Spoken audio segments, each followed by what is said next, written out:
Hey everybody, Josh here for Whiskey Wednesday for Argonaut Wine and Liquor. Today I am joined by Aaron from Willett, our special guest today. We're talking about a few of your guys' different brands. Tell us a little bit about your story and how you came to be at the distillery and what you do at Willett. Yeah, I've been in the spirits business for about over 15 years, and just by happenstance met someone that worked for Willett, and a month later I was offered a job with them. So I am eternally grateful and happy to be here. So Well, yeah, welcome. cheers. We are super excited to have you here. Willett really hasn't had a rep presence kind of in the Western U.S. almost ever. So this is kind of a new deal for them and new for us, and it's going to be awesome for Colorado. We're super excited to have you. So thank you for being here. Thank you. So let's just jump right in. I think first one we have in the glass, this is Speakeasy. So this is your guys' newest whiskey to hit the market? Yeah, that is Willett's newest whiskey. It came out less than 2 years ago. About a year and a half. It's been in Colorado for just over a year now, I think, and it's an amazing price for the for the whiskey that you're getting inside. Speakeasy is a really cool label too. This was a label that we got from our archives and brought back to life. But this is our high corn mash bill, and the only other way you could get this whiskey prior was it's blended into a little bit of Kentucky vintage, and then otherwise you were getting it potentially in some Willett Family Estate bourbon. Right. So single barrels. Yep. Mm-hmm. So you mentioned price, $39.99 for this guy. One of the I think only one of two brands you guys have under like 40 on the shelf, which is awesome. Yeah. To get something from Willett at that price is super rare. I mean, some of the same juice can go for $700-800 a bottle, in a single barrel or something like that. So to get it for $40 is pretty amazing. Tell us a little bit about. I mean, before we jump in to taste this one, I mean, you guys have so many brands that people don't realize are all made at Willett. So what are some of those? Yeah, that's a great question. I mean, the distillery will be in its 90th year in its current iteration coming next year. And so it's taken a lot of different shapes and direction through the years. We actually stopped distilling in the early 80s or late 70s and started distilling again in 2012. But through those years, we have a lot of different labels, and currently our flagship offering is the Willett Pot Still Reserve, but that has the name front and center, right? And then of course our rye whiskey, which is ever so touted, and but we make Old Bardstown label, which is our oldest label, and coincidentally named after a horse, not the town. Oh. It's a really fun story. But then from there, we have Johnny Drum. We have the Antique Boutique selection. So you have Noah's Mill, Rowan's Creek, Pure Kentucky, and Kentucky Vintage. That set. And then, just to name a few. Willett, the 8-year weeded. I mean, plus single barrels. Plus, I mean, you guys just do so much. Like it's really cool. And I really wanted to bring that up because a lot of people don't realize that those brands are made by you guys, and they're kind of sleepers on the shelf. I mean, there's stuff that's available every day from a distillery where some of the same juice, like we were saying, is going for hundreds of dollars online, and you can have that for anywhere from $34 or even a little bit less with Old Bardstown, $24.99, I believe here, all the way up to all these other brands, $70, I believe, around for Noah's Mill. So some awesome values there, and let's jump into the Speakeasy. Yeah, cheers. Cheers.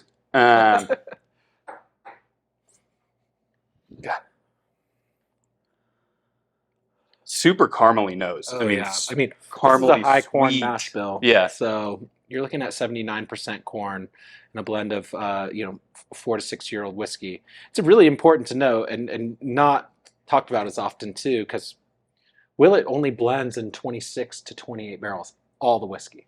Oh, interesting. And so, although, we're known for being a great distillery, one thing that people sleep on is our master distiller is also an amazing master blender, Mm-hmm. and so that's part of his method of having some consistency is that blending technique. And so everything, we only distill 4 bourbon mash bills and 2 rye mash bills, and everything is some variation of those mash bills and age. Got it. Yeah, I mean, you were kind of talking about this last night, but there are so many legal definitions for things in the bourbon world, but there isn't actually a legal definition for what small batch means. Correct. So small batch. You won't find small batch on our bottles either. It's not something we, market. Right, but yeah, I mean, something like this that is a small batch product, from 26, 28 barrels, you might be able to get, a lot more consistent product than something where you're blending hundreds, even thousands of barrels into a small batch, right? Correct. Yeah, and another cool thing about Speakeasy in particular is that it is not offered in every market.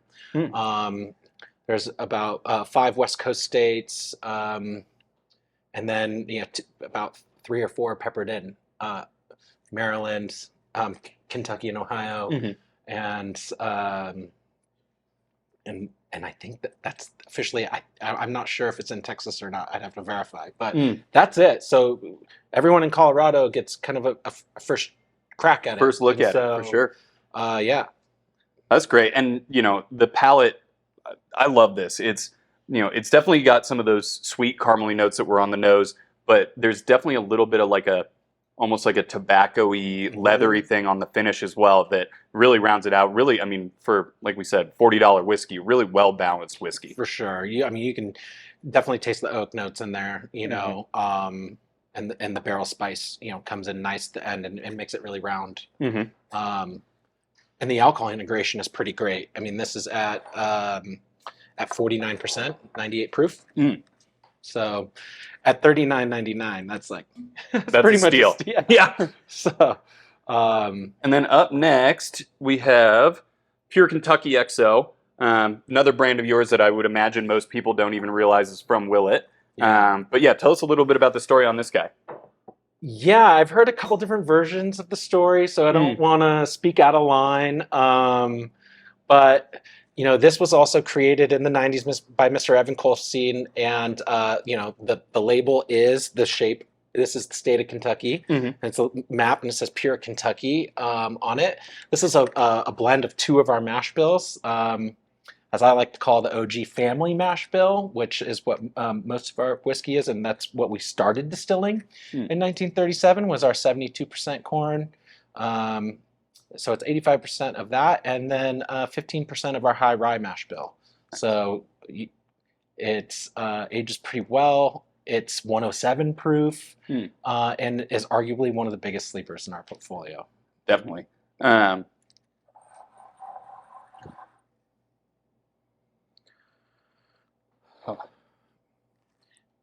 Yeah, it's definitely not as even though it's higher in proof, it doesn't. It's definitely. It's definitely not nosing that way. Yeah.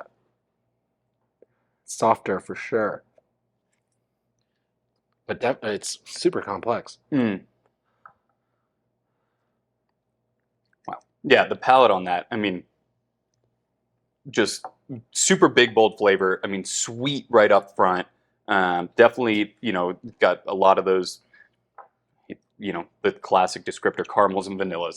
But really good. I mean, not quite actually as spicy as that one, even at the higher proof. But I mean, just super easy drinking. That's what we like to call here on Whiskey Wednesday a porch pounder. Something you could go through half a bottle and not notice it and get yourself into trouble. Yeah, and dangerous at 107 proof. Yeah. And so I like it. It's also very round, but you can definitely taste the higher rye content in it, and it really it's also takes you kind of on a journey, right? And it has a long mineral style finish. I love that. Yeah, and I mean, like you said, the your guys' ryes and with the higher rye content in this, to me, always have a herbaceous dilly thing going on, and you get a little bit of it on the finish of this one that definitely wasn't there in the Speakeasy. For sure. So yeah, you definitely notice the rye content as well on that one. For sure. And $54.99 on your shelf. Yeah. And it doesn't. the Speakeasy does say on the front of the bottle, distilled and aged and bottled at Willett, but you don't see this on the front of the bottle. It says in Kentucky, but does not say at Willett. But on the back of the bottle, it does. Yeah, on the back of the bottle, if you guys look at it, there's a picture of the pot still, which you guys have made famous through that pot still whiskey. But yeah, again, I don't know why do you guys hide that you guys make all this good stuff? It wasn't intended to be that way. When Mr. Evan came out with this label, so this is a newer label, right? So it says distilled at Willett on the front. You have to understand what was happening in the whiskey market when these labels were launched in the early '90s, mid '90s. Brown spirits were not popular, and so much so that we stopped distilling in the early '80s, but we were still filling our rick houses because we arguably have one of the best aging environments on the Bourbon Trail, being the highest altitude property in Nelson County. Yeah. So we're still making great whiskey at that time, right? And still pretty sought after. But in the '90s, we were pretty much doing anything to try to get people to buy bourbon. And one of what I love about this label and the story is it's part of Mr. Evans' legacy, who's still alive today.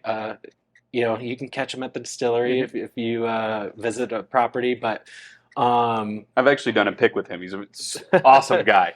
Oh yeah, he's lively. His nickname at the Kentucky Bourbon Distillers Hall of Fame is a troublemaker. So he's that guy. But one of the reasons why he's in the Hall of Fame is because of the effect that he had on the entire bourbon business, especially during the '90s with exporting. So this label, it was supposed to be very on the nose because as people weren't drinking as much brown spirits in the United States, you still had Americana culture growing overseas across on both ponds. Yeah. So Mr. Evan being born in Norway, his family was actually kind of involved in importing and exporting. He became an expert in that. And so when they were exporting this in the '90s to Asia and to Europe, it experienced a little success, and that's why the bottle is that way. It looks more like a cognac bottle. It says small batch XO on it. That speaks more to that international buyer, and it's so on the nose American, and it's so much so they call it pure Kentucky, and then the label is the shape of the state of Kentucky. Yeah, right. Yeah, it's funny you say in the '80s and '90s, the bourbon market was not what it is today. Like my dad was in the business back then, and when I got into it and was telling him about the secondary market and allocated whiskeys and all this, and he's looking at me like, "What are you talking about? We couldn't give bourbon away when I used to work there, right?" So for better or worse, now you can't find a bunch of the stuff, but. Speaking of things you can't find, this is a super special one. We're really excited to be able to try this here, and we do have a little bit in store. This is kind of a rarer expression from you guys. Tell us a little bit about this project. Extremely, and great segue coming out of the secondary market. Yeah, right? This was our master distiller's one of his babies that he released. The first round was released in 2023, but we just released a little bit of it this last month. But this was Drew's answer, Mr. Drew Colstein, who's our master distiller and master blender. This is kind of his answer to the secondary market. And if you can see here, it's a very unique bottle. There's nothing else like it, in bourbon. It's opaque. You can't see through it. It's weighted, so you can't tell how much is in it. And he stuck some purple foil on the top, just to shake things up like his dad, and so, but this is age stated 8-year. This is our wheated mash bill, the same mash bill in our flagship, our Willett Pot Still Reserve, but is higher in proof, and it just keeps This is just amazing bourbon. I love the nose on this. Like, as I've just been sitting here nosing it, I mean, it's, let me get you some. Yeah, cheers. Thank you. Of course. It's definitely softer. You can tell it's, a wheated mash bill as opposed to something that's a little bit higher rye like this. A little bit of like honey, some floral notes. And that comes from, the wheat kind of adds that kind of creaminess to it, and you can get it on the nose and on the palate. This version is slightly older too than the first version that came out in 2023. So you can get it. Oh yeah. Well, and maybe people who don't know this, for age-stated bottles, that means everything in the bottle has to be older than that age, right? Correct. So this being an 8-year, in theory, there could be 9, 10, 12-year whiskeys in that. The youngest. But, right, it has to be what the youngest is in the bottle. But it's still super round and balanced. You get that slight, cinnamon on the back end that people, are looking for often. Yeah, it's interesting. That is kind of a note that I've pulled out of pot still over the years. It has like just this little hint of cinnamon. You're right. It's still in there. That's fantastic. And this guy on the shelf right now is $273.99, which great price. Yeah, for something I guess call it the big boys of Willett. Yeah, that's an awesome deal on those. A very limited amount that made it to the state, and so we're stoked that you have it. Yeah, us too. Yeah, so we were talking about this last night actually. So our first Willett pick we ever did, we were walking around with Drew. He's just drilling into barrels, letting us try stuff. I mean, it was one of the coolest experiences I've ever had picking barrels. And it started raining. All the brick houses have these tin roofs, so it's raining on this tin roof. I mean, it was like a religious bourbon experience. And he brought up a picture of this bottle and was like, "We're working on this release. It won't come out for a few years." I think he's like, the juice is probably about 6 years old right now.